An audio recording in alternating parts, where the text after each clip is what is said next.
Hello and welcome to the Nurse Rosa's Insights podcast. I'm your host, Rosa Hart, and today I get to interview Brian Urban. Welcome, Brian. Thank you, Nurse Rosa Hart. It's such an honor to be on your show, and we had the pleasure of meeting one time many Yeah, months ago at Health in Vegas. October. But I'm going to actually see you tomorrow in person again, which is cool. This was a huge surprise. Like, we really impromptu did this. We have been trying to do this interview since October when we met Yes. in Vegas. And now you messaged me today, and I was like, well, you know what? I had some time open up tonight. So, and then you were like, by the way, I'll be there tomorrow. The I'm not, Louisville connection. yeah, like Louisville. Louisville, you're ready. Louisville. You're ready. You will not have the locals screaming at you. But this is, for those who don't know, Brian Urban is the head of population health and commercial strategy for Best Buy Health. And if you're like me, you heard that and you were like, I didn't know Best Buy did health. What do they do with health? So if you're in charge of that, Brian, can you break it down for us? Quite quickly, and I can give you a little story of the history as well. And we're hoping to have more of a personality and a voice to who we are, what we do, who we serve. And this vision and application started back in 2018. And through the acquisition of two companies, at that time, Great Call, was now known as Lively Brand Products. And then in 2021 of Current Health, we are now Best Buy Health, and we serve a lot of customers over 60 at this point in time. Healthcare providers, some standalone hospitals, at-home care centers, senior care centers, and then also life sciences. We work with 6 of the top 10 global therapeutic manufacturers, and then into the health plan world as well. So we're all over the place, and we're in between some emerging technologies and even longevity medicine and some bits and pieces. So we're kind of all over the place in terms of where we want to tackle next. But we've been growing since 2018, and those two acquisitions really helped us have a strong clinical command center with our remote patient monitoring, and then our personal emergency response, that is aging in home and wellness, and also falls mitigation and detection, which is our personal emergency response devices. So we're covering the gamut of aging well to high need when those populations are aging as well. So it's quite unique where we play, but the connections we have on our Best Buy retail side is quite literally limitless. We have our connections with Apple, Samsung, LG, Google, of course, Aura. So it's endless, the possibilities that we can take these things, and we're really just starting to open up what that's going to be. And that's just probably a teaser of what we've done and where we're going. Yeah, but can you clarify? Did you say for people over 60, like age 60? Yeah, I mean, the populations that our tech can apply to can range quite drastically in age. But I'll back up and say Best Buy's vision here in terms of what we can do is enable healthcare with our technologies, and it's being able to connect, have meaningful connections, and to enrich and save lives. So that's the words we have on our website. But what we live by is using our technology to enable healthcare. So when you think about someone leaving a surgical procedure, hip joint replacement, or maybe a major tear or ligament tear, things like that, they're a fall risk when they go home, regardless of age. But most of the population we have are older than 60 years old. So it's those folks that have those reoccurring needs or episodes of surgery. And then also those that are aging at home that aren't in a skilled nursing facility at that point in time. They're managing chronic conditions. It's the aging population that we're really serving today, but it still can be applied, even with a remote patient monitoring lens, to those that are much younger than 60 years old. Exactly. And when you were not at Vive in Nashville, because I did look to see if you were going to be there, I went to buy the Best Buy booth and got to see some of the package you were talking about and the stuff that is inside of it. Can you tell us how the Geek Squad comes into play in getting that technology set up in people's homes? Yeah, that's our secret sauce. I will take a step back. So we do have our personal emergency response devices, and with that comes the caring team. It's a huge group of folks, about 1,000 folks or more, across 5 sites, all time zones in the US. And they answer these cellular push button responses or outreaches within about 10 seconds. And it's not Wi Fi, it's cellular. So it's very low signal loss, if any.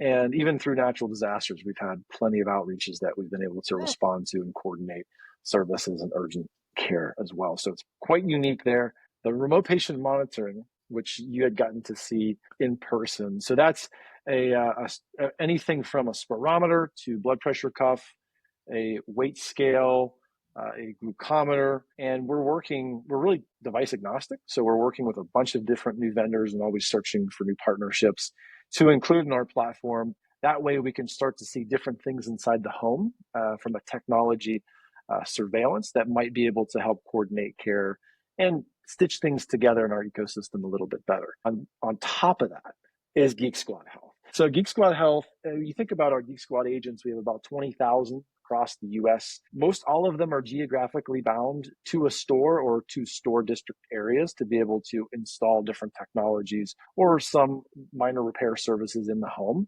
as a Best Buy consumer would experience it.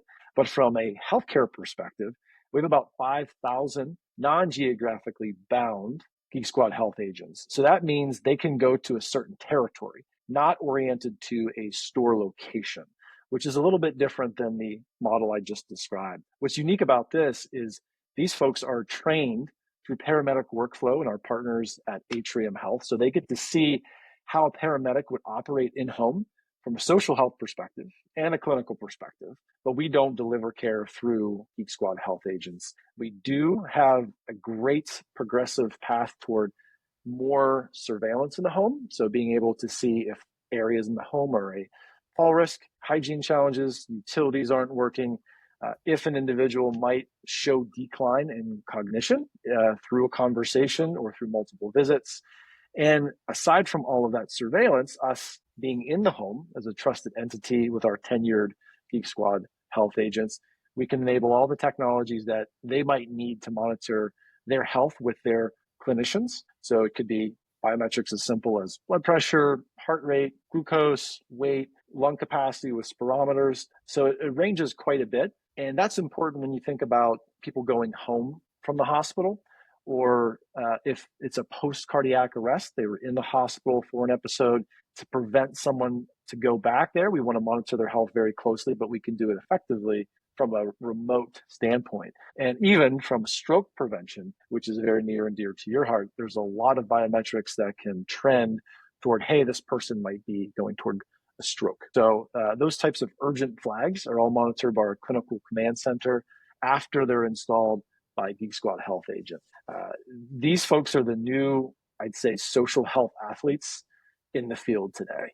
And over the next 5 years, they're going to become more and more health athletic, learning the language, learning how to survey an individual in their home to see what else they could help with, aside from fixing anything in the home, whether they bought it from Best Buy or not, from a technical standpoint. So it's so multifaceted, and we're just getting there right now. It is really exciting. And I absolutely love this because as a nurse, I have seen so many people in the hospital and they need to get out of the hospital as soon as they can, not just to save the hospital money, but so that Yeah. they don't catch a new infection that they didn't come in with, or, prevent mobility that they need to keep their body moving and healthy. But they do need support at home to be able to, like you said, prevent heart attacks and strokes so they don't have to come back. And a lot of them leave without having any idea how to manage their blood sugar, blood pressure, and cholesterol, and all those things. And in my day job, I get to call and provide education. And thankfully, through the resource center where I work, I can send them a blood pressure cuff, Yeah. Yeah. but it's not going to tell me what their blood pressure reading is. Yeah. And I'm going to educate them on what it needs to be and how they need to respond. But having that connection to someone who can help in the chain of information, I would find really reassuring.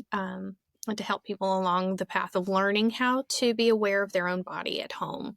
Yeah. Something I keep talking to people about on this podcast is how these devices, like you mentioned, um, they can teach us to understand our body and to actually listen to our body, um, Yeah.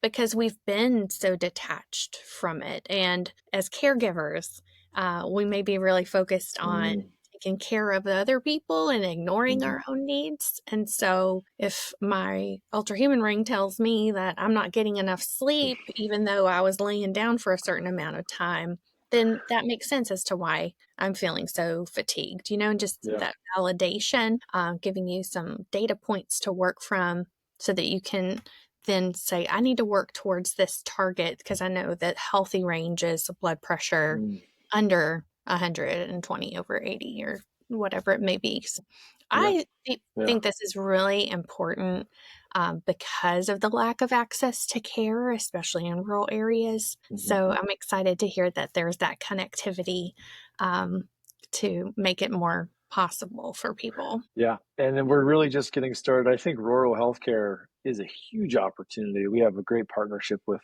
Geisinger Health in central Pennsylvania, and they're under the parent of Kaiser and Risant, if you will. And it's really interesting what we've done with them, but there's so much more we can do because in rural parts of the U.S., regardless of Midwest, Northwest, East Coast, there's a huge trust and literacy gap in different technologies that can be used to monitor health, but also help someone understand their health better. So Yes. I think technology really breaks the barriers of cultural competencies of health or cultural health.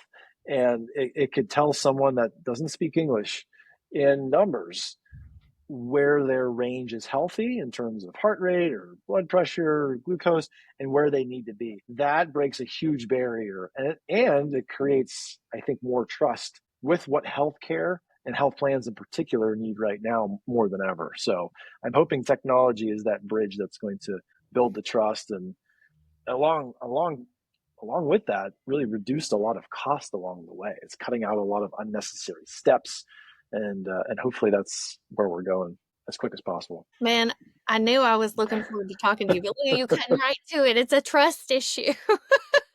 Like, so I had a patient, or I had someone say, they needed to be convinced to give me their blood pressure. Like, by it being squeezing their arm and telling me a Yeah. number, like that was giving me something, giving Mm, me power or yeah. something.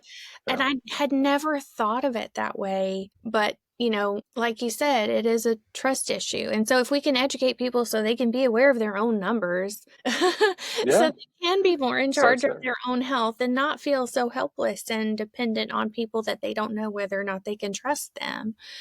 That's a huge factor. So Huge. I Yeah. hope this will Huge. open some doors for those people too. Amen. Yeah. Okay. Well, I want to go back in time a little bit into this is a new kind of role that Yeah. didn't really exist necessarily before, right? So, what That's right. led up to your career in getting to this point, Brian? Yeah, a few things. So I am an oddball. I think there's no way around that. If you look at my background, I've done a bunch of things for a bunch of folks, but I have never done one thing really well, other than connecting different parties together from a strategic standpoint to push forward some initiatives. And I started my career in the health plan side. So I worked for Highmark Inc. for a number of years before it became Highmark Health. And then I went into Cigna for almost 8 years. So I was with a plan for a long time. And I led some different projects across all major markets, launching a hybrid HMO product at the time there, and came to the point where it just wasn't jiving with my career. I think culturally at the time, Cigna wasn't right for me. I think I was wanting to do different things that they couldn't change their thinking around. So it was time to go. I went to Alzheimer's Association for a couple of years. Oh, That okay. was good. They're great people, but they just didn't want to push the innovation envelope. So, objectively and respectfully, I had to move on as well. Went to Walgreens, specialty drug, rare orphan disease, And like, this is where I started to see things for what they were. Not a broken healthcare system. It's working as it intends to be, which is a highly profitable, highly complex system that you are stuck in. And if you're a consumer and you're not in, you're out. And you have a huge gap in access, affordability. So you're either in or out. And that's exactly how the system evolved and was intended to be. So it's functioning as it is intended to be.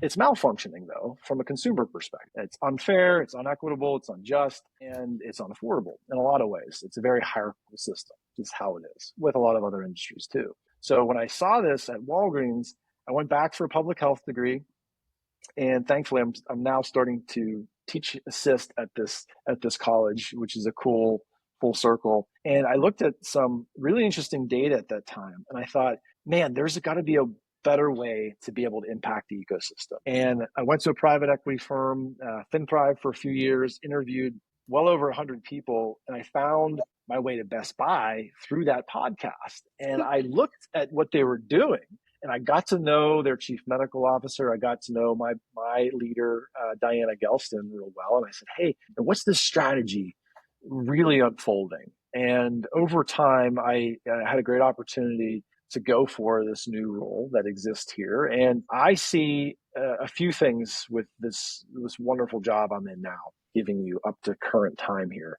So from a commercial strategy standpoint, no matter what we do, and you know this too, even if we're a clinician or if we're in the finance side of healthcare, this is a business. We need to have a strategy component to our thinking that is near-term relationship, win building, and long-term revenue. And how do we keep that reoccurring? So as simple as that. That's a part of my role. I work cross-functionally in healthcare, payer, life science to be able to connect a lot of dots.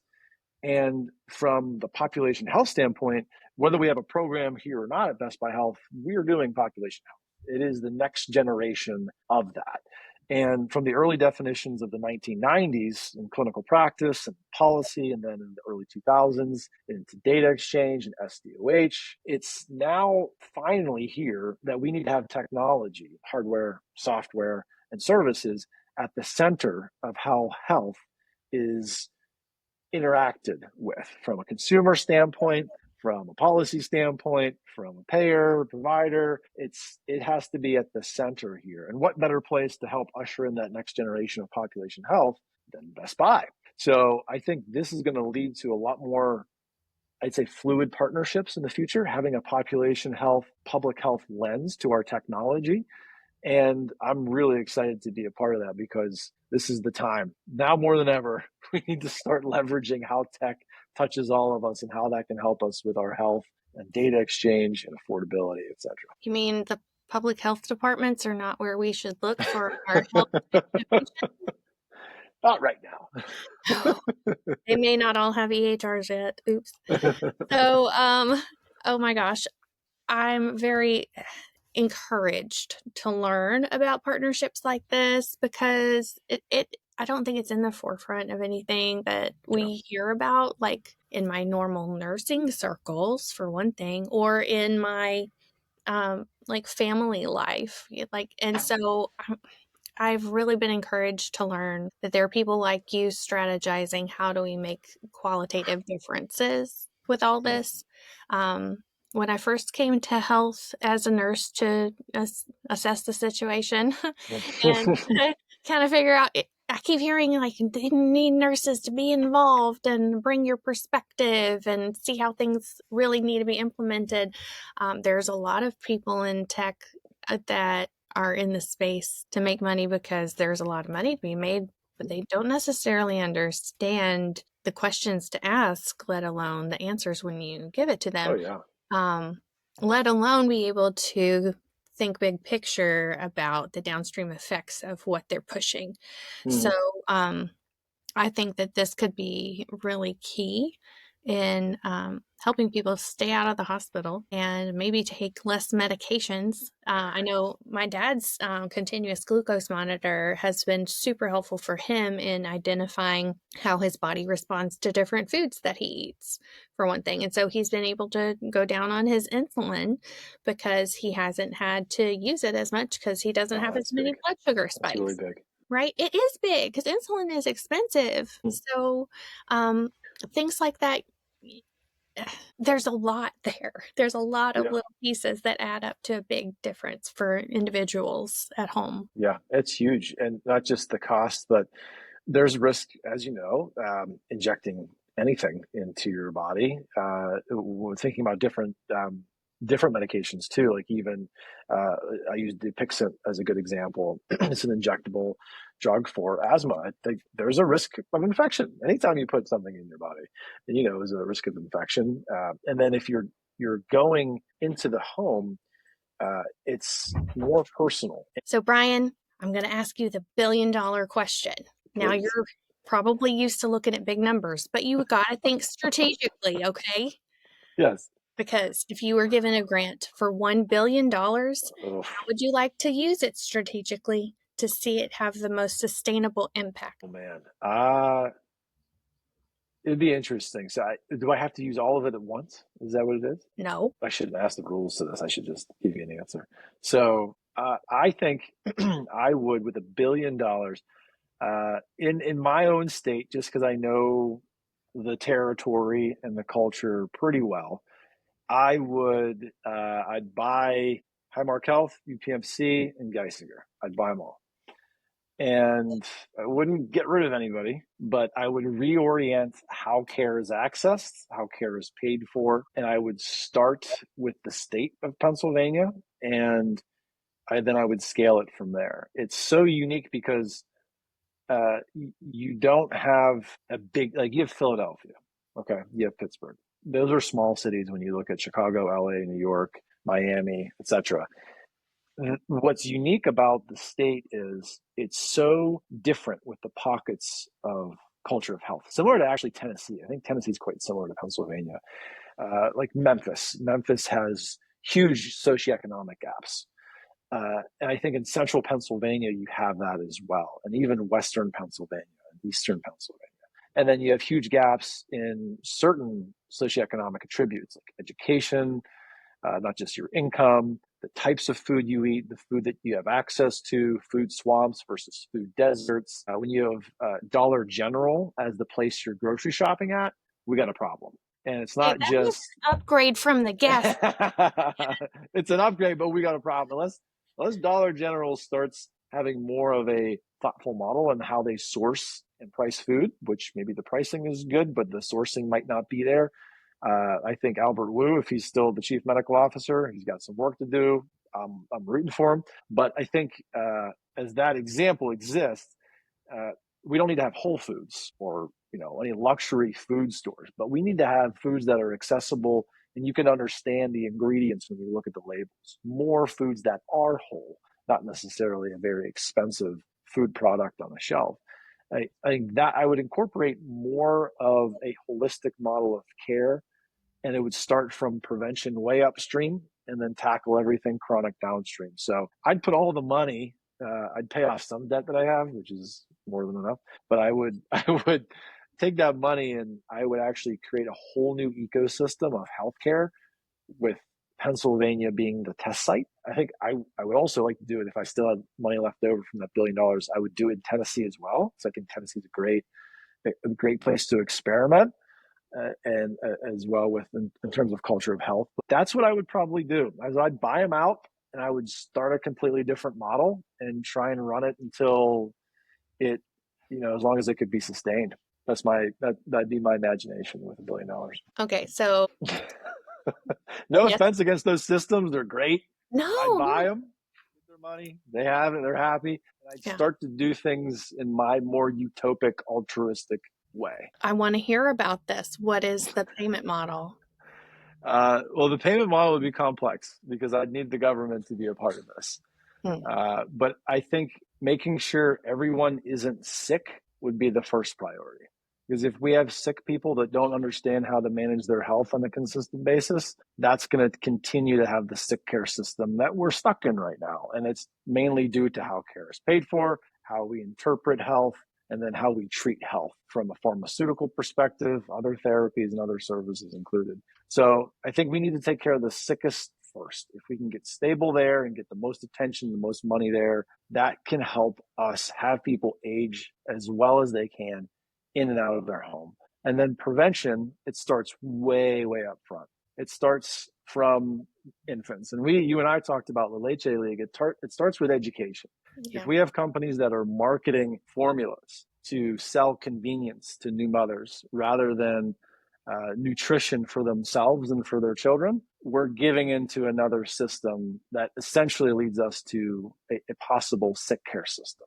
So we have enough things that sell us on fat, salt, sugar, unless it's medically needed. Of course, there's prescription formula that's important. There are babies that have allergies. But if we're continuing to go into a model that's purely for profit off of what is either being sold on convenience or wellness or Mm. prevention, that sort of way, that marketing way, we're giving into the system. So I would treat the sick as best we possibly can. All the money really top end goes there. And then the back end is how do we prevent the next generation from not going into those chronic issues? Then we have kind of a relatively healthy middle to work with that is caring for that really healthy young, that if we need to take care of the sick, that is hopefully becoming more stable. So that's not answering your payment model.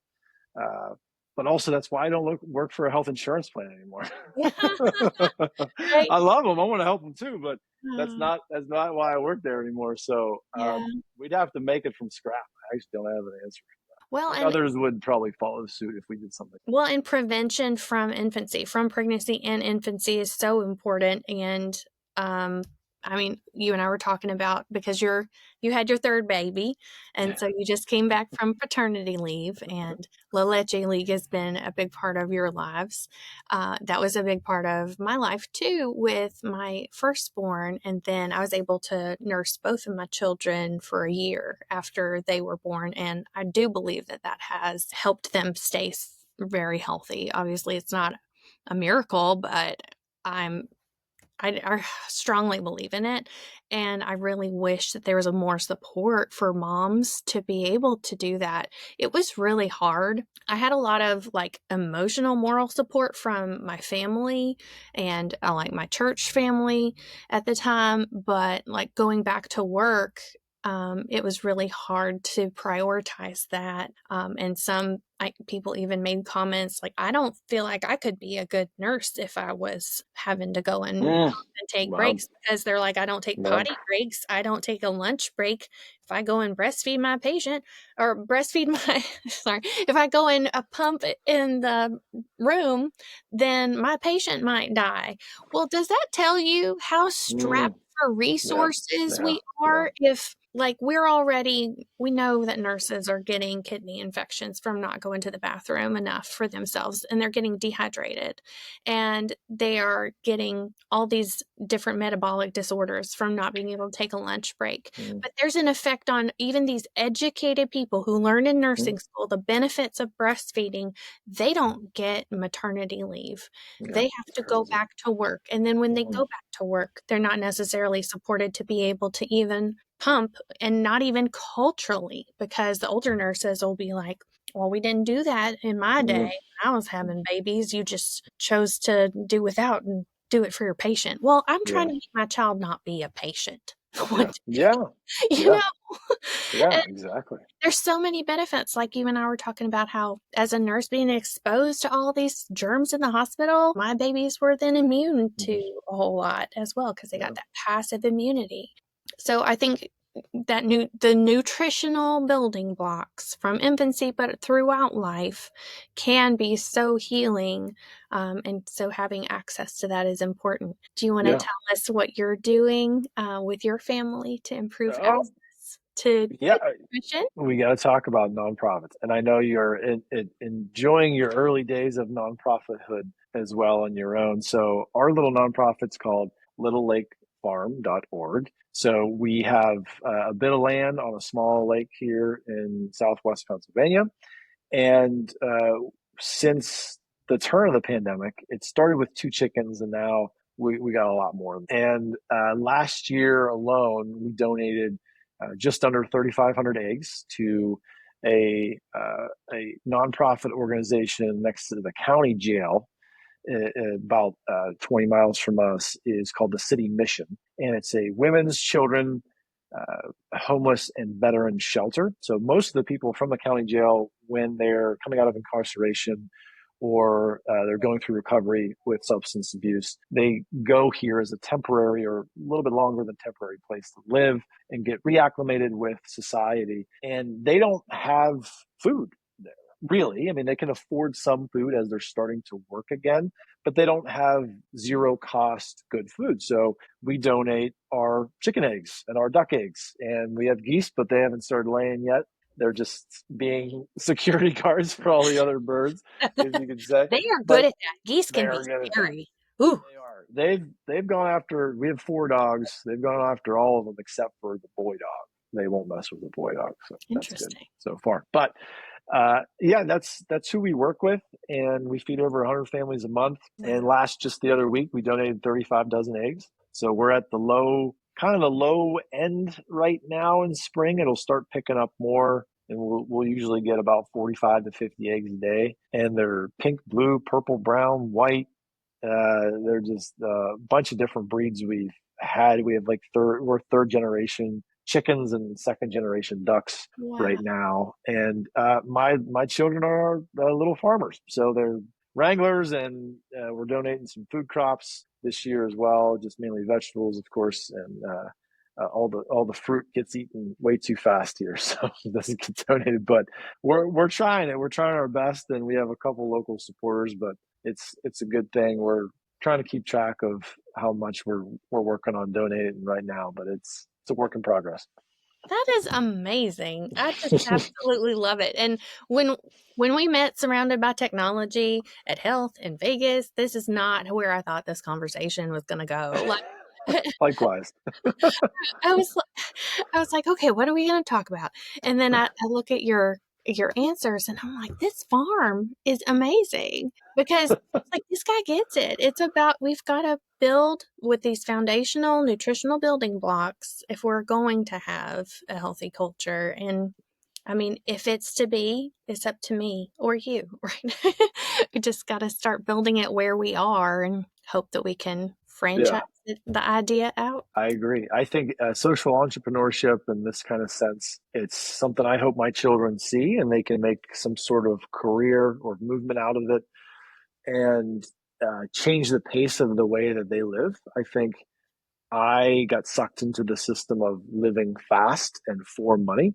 That's the culture of the US, so different than the rest of the world that has maternity and paternity leaves of over a year because they get the investment of the next generation. So Yeah. I have to try and do that for my own little family because it's just we're living too fast. We're living way too fast, and I think I try to give and do like a giving model to a lot of things I do, Mhm. sometimes to a fault, but long term, there's short term rewards for sure, but I think long term it just makes sense. So hopefully I'll live to be an old happy guy one day because of it. But I think we should adopt other models that other parts of the world are doing, and we can innovate on that.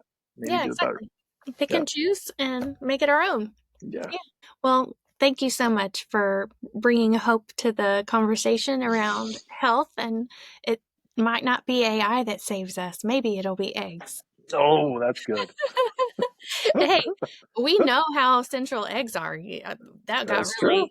really political lately when It's everybody's important. like, You if the need cost eggs. of eggs goes up, the cost of everything goes up. So we have learned. Yep. So, if people want to reach out to you, how can they best do that? Yeah, real simple email, brian.urban@bestbuy.com. LinkedIn. There's a couple other Brian Urbans there. They're weirdos. Filter through, and you'll find me. I'm the less of the weirdos out there that are Brian Urban, but I'm easy to get a hold of. That's for sure. Well, good deal. And if you've enjoyed this episode of the Nurse Rosa's Insights podcast, please be sure to subscribe wherever you're listening, or if you are watching on YouTube. I'm on social media on all the platforms at Nurse Rosa Speaks, and you can find me there or on the other podcasts I host, like Stronger After Stroke and Aging Like a Pro on the Health Podcast Network. And I will see you in the next episode.